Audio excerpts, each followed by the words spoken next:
Shift झालेले. मी असं म्हणत नाही की तुम्ही 100%, आपण गरज पडली तर बाकीच्या पण ग्रेड देत आलेलो आहे अदर कंपन्यांच्या.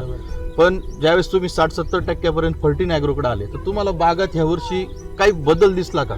फर्टीनचं ज्यावेळेस वापरलं ना त्यावेळेस जी आपली मादी कळी वगैरे निघते ती फुल स्ट्रॉंगनी निघते.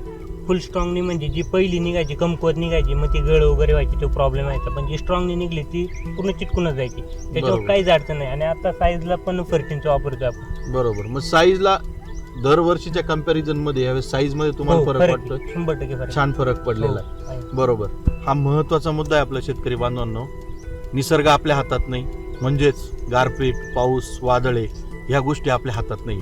पण जर योग्य कंपनीची खतं जर वापरण्यात आली आणि योग्य खताचं जर अन्नद्रव्यांचं जर नियोजन जर ठेवलं तर ह्या नैसर्गिक आपत्तीतून सुद्धा भाकरे सरांसारखे, शुभम सरांसारखे शेतकरी मार्ग काढतात आणि चांगल्या प्रकारचं उत्पन्न घेतात.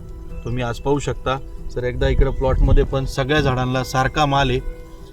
सगळ्या झाडांना सारखाच माल आहे ना सर? सगळ्या जणांचा सारखा माल आहे.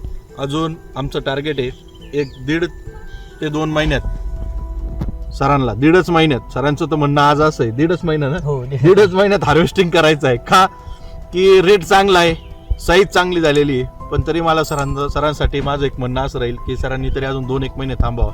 कारण 4 महिने झालेले प्लॉटला.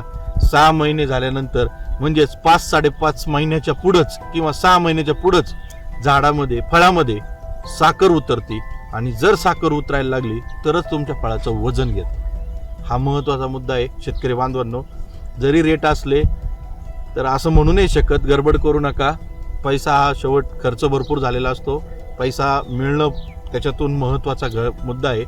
पण होईन तेवढं आपल्या फळांचं वजन पण वाढलं पाहिजे, कलर पण आला पाहिजे, क्वालिटी पण वाढली पाहिजे आणि जेणेकरून आपला प्लॉट हा एक्सपोर्टला चालला पाहिजे. धन्यवाद सर.